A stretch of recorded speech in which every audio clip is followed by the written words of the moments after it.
Robert is detailing this big beast, 95 Yukon SLE.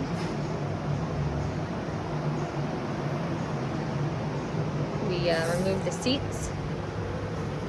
They are at the upholstery shop getting redone. Some rips in the leather. There's Robert, hard at work. Look at all the space in here without the seats. He's doing a great, fantastic job.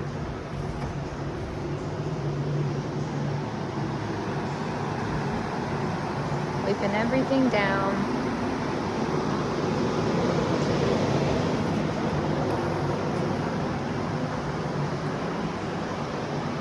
Cleaning it top to bottom.